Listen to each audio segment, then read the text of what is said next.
Hola amigos, muy buenas tardes. Gracias por permitirme entrar una vez más en sus hogares. Agradecer a Ana Kitchen, aquí ubicado en Doctor Portillo, aquí al lado del edificio Claret, para que disfruten ustedes de esos cafecitos, sobre todo esos almuerzos tan ricos. Y bueno, gracias a Ana Kitchen que nos permite llevar el programa de hoy. Programa además muy especial porque este programa lo quiero dedicar como semblanza histórica a un sector que yo diría que ha sido el más despojado a lo largo de estos años de revolución chavista y de esta etapa del madurismo. Pero no por ello podemos pasar por encima de lo que fueron las luchas del sector de los petroleros, lo que fueron las luchas de todos los obreros en otrora tiempo, ya de periodo de Gómez. Se conocía pues el movimiento que de alguna manera fue gestionando y organizando un hombre único y que la historia tendrá que volverlo a rescatar, porque los valores ciudadanos a lo largo de estos años se han perdido, pero nosotros tenemos unos perfiles de hombres que se pierden de vista, como es el caso de Balmores Rodríguez. Balmores Rodríguez fue aquel pionero de la lucha del trabajador petrolero, del alcance de la contratación, de que el trabajador petrolero consiguiera todas sus mejoras, vivir en el primer mundo que ya vivía el mundo de entonces. Acuérdense que Venezuela entra un milenio casi retrasado a todo lo que fue el desarrollo de la era industrial. Lamentablemente, pues en estos momentos igualmente nos hemos ido quedando atrás. Por eso es que quiero, al compás de esta triste realidad en donde pues este trabajador petrolero fue perdiendo cada día más y perdiendo a lo largo de estos años del gobierno revolucionario chavista, porque esa es la realidad. Ellos empiezan a perder todo este potencial, esta ganancia en estos últimos 20 años. Ya tenemos 20 años prácticamente, 19 años, ya vamos a entrar en la era de los 19 años con una revolución que no le quiero dedicar el espacio porque vamos a hablar pues y agradecer la presencia de mi amigo y compañero y un luchador además del sector petrolero como un igual, pues, Rafael Zambrano, que me es un gusto de verdad, Rafael, tenerte. Me encanta que podamos compartir en la tarde de hoy y esa inquietud pues que tienes ante este momento de equiparación de salario, de pérdida y de mejora. Pues yo quiero regalarle a la historia y regalarle a ustedes, que han sido unos luchadores únicos, este programa especial, donde hagamos un recorrido de la memoria y semblanza histórica de lo que fueron las luchas y los logros del sector petrolero. Qué gusto tenerte y de verdad que qué bueno verte aún firme en esta lucha de sobre todo lo que era el obrero petrolero, el obrero de la época gomecista, todo lo que significó y todo lo que después alcanzaron. Yo todavía hasta me recuerdo de los comisariatos y de lo bien que vivía el obrero petrolero. Por eso me estoy refiriendo a los logros y alcances del obrero petrolero, no de cualquier trabajador petrolero, sino vamos a hablar de esa semblanza. Bienvenido, Rafael. Gracias, doctora, muy agradecido por esta gentil invitación y poderme dirigir a la audiencia del Estado Zulia y en especial al sector petrolero, que en estos años ha sido uno de los más golpeados a raíz de la llegada de la revolución a ser gobierno. Aquí hay que resaltar algo muy trascendental, porque los venezolanos de hoy, o los trabajadores del día de hoy, la dirigencia del día de hoy, desconoce lo que realmente fueron las grandes luchas que tuvieron que emprender grandes hombres para poder nosotros tener una contratación colectiva. Y me remonto hacia los años 1914, cuando comienza en Venezuela la exploración petrolera, y hasta 1922 fue que se consiguió, a través del famoso reventón, Venezuela se da a conocer al mundo como país potencial en petróleo. Pero las empresas transnacionales que estaban, la mayoría de empresas transnacionales, unas holandesas, otras inglesas, otras americanas, tuvieron la oportunidad de hacer unas concesiones bastante leonística, vamos a decirla. No leonista, yo digo unas concesiones que entregaron, por lo menos la primera concesión que se le entrega a la empresa transnacional, la entregó Gómez, de 40 años. Gómez entregó 40 años de concesiones con una diferencia de que todo lo que se producía era mitad y mitad.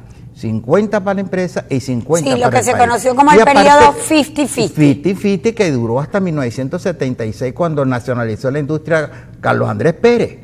Pero la realidad de esto era de que los trabajadores que laboraban en la industria en esos años eran demasiado maltratados. No tenían agua potable, no tenían equipo de seguridad, trabajaban de sol a sol, las enfermedades endémicas los venía matando, no tenían la facilidad de cómo trasladarse a esos sitios de trabajo. O sea, vivían unas condiciones infrahumanas y eso realmente cortaba la calidad de vida de los trabajadores de aquellos años. Obviamente, dentro de estas circunstancias tan dramáticas que estaban atravesando los trabajadores, nació un gigante de este movimiento como fue Balmores Rodríguez, un hombre... Nació en Bachaquero, ¿correcto? No, él nació en San Félix, Estado Falcón. Ah, San Félix, sí. Es San Félix. Un falconiano, un falconiano, un caserío que existe ahí que se llama San Félix. De ahí nació Balmores Rodríguez y después se traslada acá a los campos petroleros y se inicia con la empresa ABC. Eso fue su primera incursión en el sector petrolero. Y desde ahí él vio pues toda esta drama que estaban atravesando los trabajadores y comenzó a organizarse de manera clandestina para poder lograr mejoras sociales para los trabajadores.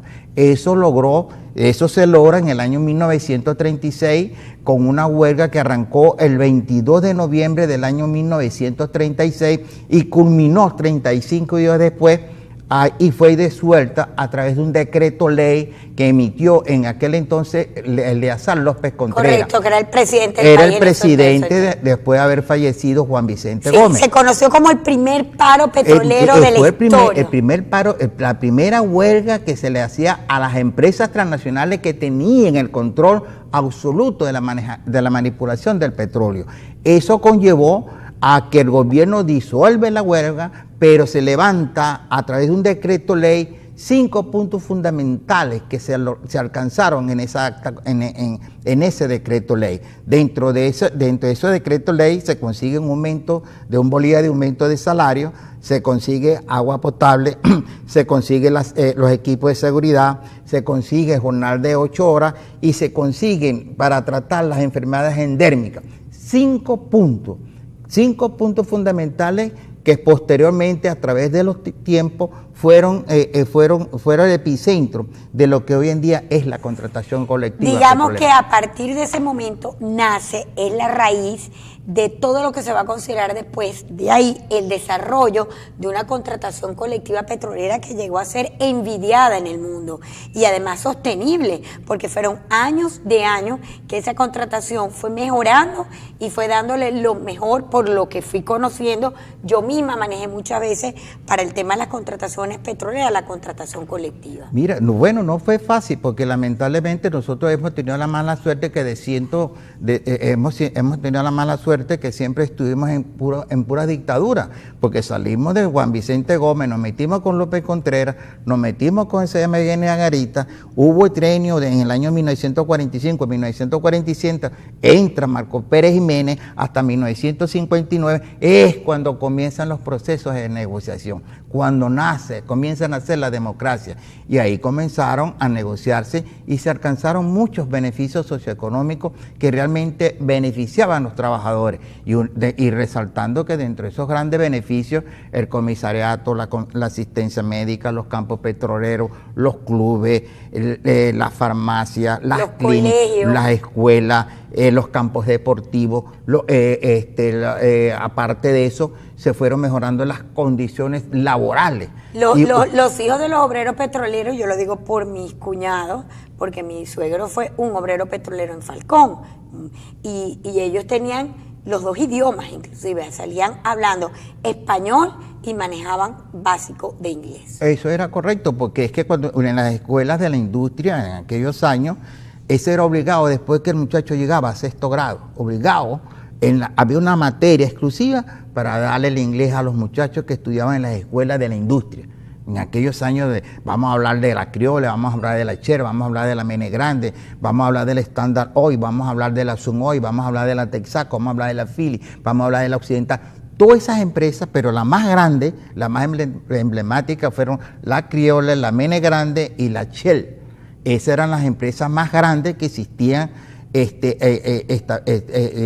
acá en Venezuela. Mira, vamos a ir a comerciales y al volver, vámonos a dos momentos cruciales de la contratación, que es ya la nacionalización petrolera, donde este contrato colectivo se perfecciona, y nos vamos entonces al momento crucial de cuando gana la presidencia Chávez y todo lo que, pues, sencillamente ha significado un contrato que hoy prácticamente no tiene nada, desaparecido. Ya venimos con más en la tarde. Hoy les pedimos que no se retiren.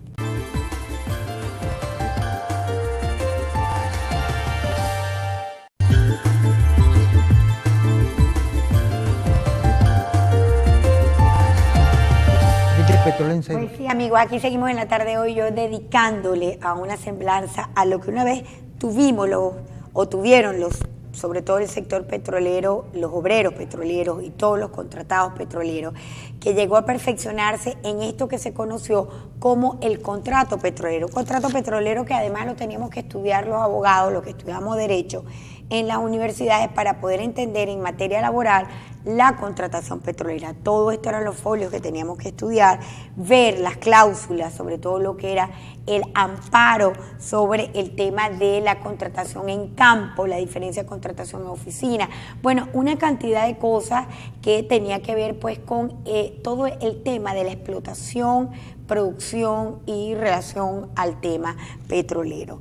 Lo cierto es que en el día de hoy este contrato ya no existe. Yo he querido invitar a Rafael Sembrano, que todavía es una memoria vívida de todo lo que se consiguió. Y te decía, Rafael, que quería ir en comparación al momento de la nacionalización petrolera, que es cuando este contrato sufre su mejor perfeccionamiento, agarra, digamos, el brillo en su esplendor, y el momento en que se firma ya, la última vez que se firmó en vida el presidente Chávez, el contrato petrolero del 2000, que ya a partir del 2002 pues lo engavetaron, y ya conocemos pues por todo lo que ha pasado en la historia de lucha, sobre todo por el, digamos, despojo de lo que significó el tema, el apartheid y todo el tema laboral petrolero que se vivió 2002 al 2006, que fueron las etapas más críticas, ¿no? Mira, una de las cosas que hay que resaltar aquí, porque aquí tenemos nosotros que ubicar en el pasado, y una de las cosas que más resaltamos es de que cuando Carlos Andrés toma la decisión, que era el presidente en ejercicio en el año 1976, de nacionalizar la industria petrolera. ¿Por qué?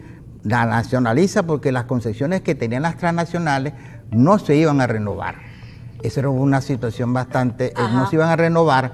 Entonces todas esas concesiones en ese momento se paraliza y el gobierno nacionaliza la industria. A los trabajadores petroleros de aquel entonces les costó, para podernos adecuar o adaptar a las nuevas realidades de la industria petrolera, porque los gringos desde el año 1971 comenzaron a no invertir en la industria petrolera. Paralizaron todo, y entonces los que nos dejaron fue puras chatarras. Los trabajadores nos costó un mundo recuperar la industria entre 1976 y 1990, pero que eso no con la diferencia, mucho. Doctora, con la diferencia de que para el momento el barril de petróleo estaba entre 2 y 3 y 14 dólares. Había un problema de inversión. Sin embargo, nosotros supimos capear el temporal y pudimos ir impulsando a lo que realmente fue el desarrollo de lo que hoy en día lo que fue la industria petrolera. Que yo lo quiero resaltar porque es que se les olvida que el tema de una crisis de inversión ya la vivió la industria en ese periodo, y que justificó, y lo he leído 1000 veces porque mucha gente decía por qué se nacionalizó, pero fue uno de los aspectos que justificó la nacionalización. Indudablemente, nacionalización que perfeccionó también la contratación. ¿Qué se vive hoy, Rafael, frente a tantos años de lucha que costó sangre, que costó cárceles, que costó tanta lucha, tanto sacrificio? Era una envidia cuando uno entraba a un campo petrolero y ver cómo vivía el obrero. Me voy a referir, y perdóname que sea tan, porque no solamente lo de la nómina mayor o la nómina media, era la calidad de vida que tenía también el obrero, que tenía su club, que se tenía sus escuelas, que tenía sus propios beneficios médicos y educativos y asistenciales. Tenía una cosa maravillosa que era el propio comisariato. Sectores como uno, los hermanos ayudaban a otros hermanos con todo el tema de la comida y del sector del comisariato. Y era justificable porque era, digamos, la mano de obra que le daba la riqueza al país, o la riqueza más importante. Una de las cosas que es muy importante aquí, porque la calidad de vida que nosotros fuimos le conquistamos a los trabajadores a través de las diferentes negociaciones, era de lo mejor. Aquí un trabajador petrolero tenía un sueldo aproximadamente entre 400 y 500 dólares mensual. Ahorita no gana ni 2 dólares. Ahorita. O sea, llegó a ganar hasta 500 dólares mensual. Hasta el año 2000, el sueldo de los trabajadores de la industria petrolera, desde el trabajador del más bajo, que es el obrero, hasta tenía un sueldo promedio de 500 dólares. Digo promedio cuando estoy hablando de jornal ordinario, de lunes a viernes, pero como la industria tiene otro sistema de trabajo, claro, 24 horas, de 2 por 4, 3 por 6, 5 por 10, 7 por 7, 14 por 14, eso que tenía un sueldo de más de 650 dólares mensual. Ese era el sueldo de los trabajadores petroleros. Imagínense usted la calidad de vida. No solamente eso, los trabajadores vivían en casas, en campo, que tenían todas las comodidades. Ahí no les faltaba absolutamente nada. Las escuelas eran mejores que las escuelas privadas. Y hablaban 2 idiomas, además, que ya lo estábamos diciendo. Eso, doctora, mire, los campos deportivos eran los mejores aquí. Aquí salieron los mejores atletas, salieron fuera de los campos deportivos de las empresas. Aquí habían los juegos entre empresas filiales, que eso de ahí salía lo mejor, que salen a representar a nuestro país. De ahí sale eso. Pero no solamente nos conllevamos nosotros a esa situación, sino que el trabajador, con cualquier problema físico que él tenía, estando trabajando, inmediatamente tenía la asistencia de primera en cualquier clínica del país y fuera del país. Esa era la cobertura que tenía. Mi cuñado lo operaron fuera del país. No solamente y fui testigo de eso. Usted estuviera en Margarita, donde usted iba y inmediatamente tenía asistencia de primera. Y no solamente eso, ibas a la farmacia y conseguías todos los productos. Y toda la medicina. Toda la medicina. Y usted tenía una de las cosas que eran muy emblemáticas, que eran los comisariatos. Que tenía perdió? 72 productos, doctora, 72 productos subsidiados por la industria petrolera. ¿Qué perdió el obrero a partir de la entrada de Hugo Rafael Chávez en el 99 y las reivindicaciones petroleras? Porque este fue el último contrato que se conoció, firmado en el 2000. Y a 2002. De ahí para adelante no hubo más nada. Y de ahí para adelante. Nada más se discuten 4 o 5 cláusulas y fuera. Y ¿Qué se ha perdido a lo largo de los... Mira, una de las cosas es que desde que llegó cuando llegó Chávez Frías a la presidencia de la República, eso fue una gran estafa para los trabajadores. Chávez estafó a los trabajadores petroleros. Chávez decía, bueno, es que la industria petrolera es una caja de Pandora. ¿Por qué? Porque eso, la meritocracia, eso es una cosa del capitalismo. No, la meritocracia era para darle al profesional que esté identificado con la industria un mejor salario y una mejor calidad de vida. Aquí habían dos sistemas laborales. Uno que estaba bajo régimen de campo, yo tenía unas condiciones especiales y el trabajador de ciudad tenía condiciones especiales. Y entonces cuando uno lo iban a trasladar del campo a la ciudad o de la ciudad al campo, tú tenías que resarcirme y poderme acomodar mis condiciones que yo vengo trayendo. Eso se perdió. No solamente eso, Chávez fue una estafa para los trabajadores petroleros, porque una de las cosas que nosotros teníamos, y siendo apenas 38,000 trabajadores, producíamos 3.6 millones de barriles diarios, que lo logramos entre 1993 y 1998, cuando tuvo que abrirse el proceso de la apertura petrolera y vinieron las grandes transnacionales nuevamente a hacer inversión para poder recuperar producción. Y teníamos el barril a $6. Y no solamente eso, tuvimos los mejores beneficios socioeconómicos y la calidad de vida de nuestros trabajadores, que hoy en día se perdieron todo. Hoy en día este contrato completamente está desaparecido y dejando entredicho que quieren aplicar una escala móvil de 3 salarios: salario para la nómina mayor, salario para salario en la nómina ejecutiva, salario la nómina mayor y salario en la nómina contractual. Algo completamente incoherente. ¿Por qué? Porque la industria petrolera se necesita de muchas clasificaciones individuales como profesionales. Un instrumentista no puede aplicarme lo que gana un mecánico, o un mecánico igual a un perforador o a un jefe de equipo. Eso es completamente absurdo. Eso no tiene ni pies ni cabeza. ¿Cómo me va a decir un obrero, con el mayor respeto, un trabajador diario que trabaje de obrero, a poderme a mí a reemplazar como perforador o como capitán de un remolcador o como capitán de un tanquero? Eso no tiene cabeza. Y no solamente eso, esto es una consecuencia que va a arrastrar la industria a donde está, que está en el foso. Esta industria en este momento, aquí, no produce ni siquiera 1 millón de barriles diarios. ¿Y cuántos son los empleados que quedan en la industria? Bueno, mira, no es que queden. Aquí el gran contraste de esto es que ahorita de 38.000 trabajadores que éramos en el 2002, pasamos a 200.000. ¿Cómo? 200.000. O sea, eran 38.000. Éramos 38.000 y el gobierno en aquella época de uno de los 2002. delincuentes más grandes que tuvo aquí, que fue Chavaldine, no, hay que votar 10.000 trabajadores de la industria porque está demasiado. Sí, porque recargado. votaron en el periodo de la... 18.000 votaron, pero de los 38.000 votaron 18.000, quedaron 20.000.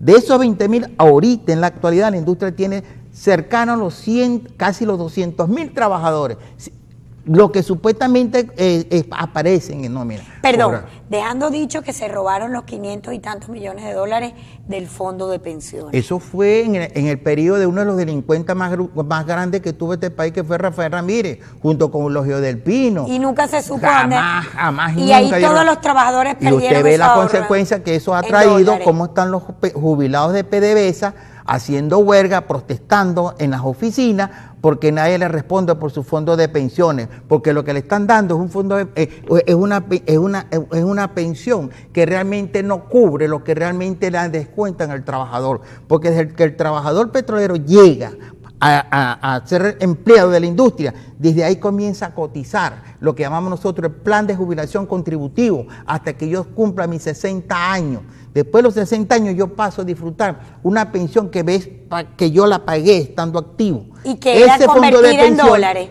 Era en dólares. Y entonces ese fondo de pensiones, en la gestión del delincuente Rafael Ramírez, se lo robaron. Y nadie ha dado respuesta de eso. Igualmente, bueno, Rafael Ramírez, Eulogio del Pino, que fueron los presidentes, porque uno era presidente y el otro era vicepresidente, nunca le han dado respuesta a los trabajadores. De esos dineros. De ese dinero. Y los jubilados no gozan de nada. Los pobres jubilados ahora, mire, no tienen asistencia médica, no tienen farmacia. Los veo uno cobrando en los bancos y lo que le tienen que dar son 2 lochas porque no pueden sacar el dinero que ellos requieren de su pensión. Tienen que estar utilizando las tarjetas y entonces tú tienes que pagar un artículo 3 y 4 veces más de lo que realmente le cuesta. Ese es el drama que hoy en día está atravesando la industria por uno de los estafadores que fue Hugo Rafael Chávez Frías, que destruyó la industria petrolera y la tiene donde en este momento está, completamente quebrada. Se nos acabó el tiempo, Rafael.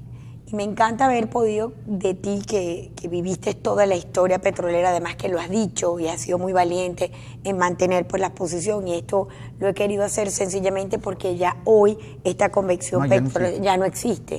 ¿Cuál es tu mensaje final y sencillamente para cerrar, frente al reto que tienen estos jóvenes trabajadores de la industria que entran y que tienen que saber lo que hubo en el pasado y de las, digamos, las realidades que vivieron, para entender que esto existió, esto permitió más de 40 años de estabilidad petrolera y de estabilidad laboral, sobre todo el sector más, digamos, más despojado, que era el obrero, y el obrero tenía una cantidad de protecciones. Ese mensaje final para cerrar y de agradecerte pues tu presencia en el día de hoy. Mira, mi mensaje final a los compañeros trabajadores que hoy en día están dentro de la industria petrolera, hermanos, no permitan que le arrebaten en una contratación que ha tenido vigencia por más de 83 años. Eso costó sangre, sudor y lágrimas de grandes hombres valerosos como Balmores Rodríguez, junto con Manuel Tobar, que enfrentaron a las dictaduras más férreas de los años 30 para alcanzar una contratación colectiva que estaba a la altura de la calidad de vida que ustedes disfrutaban. Únanse, unidos nosotros podemos lograr recuperar nuestra industria petrolera. No permitamos que este farsante que hoy en día está en la presidencia de la República se apodere de nuestra contratación colectiva. Defiéndenos. Unidos podemos recuperar nuestro contrato colectivo petrolero. Muchísimas gracias, Rafael, por tu presencia aquí hoy. Ustedes, pues, sencillamente les dejo esta semblanza, esta realidad histórica, y como les digo todas las tardes, con fe, esperanza y ánimo de lucha, con igual unida este sentimiento de Rafael a su sector petrolero, pues me uno yo para recordarles que estos momentos tienen que sacar lo mejor de todos nosotros. Los esperamos un próximo Porque Pasa Lo que Pasa. Chao, chao.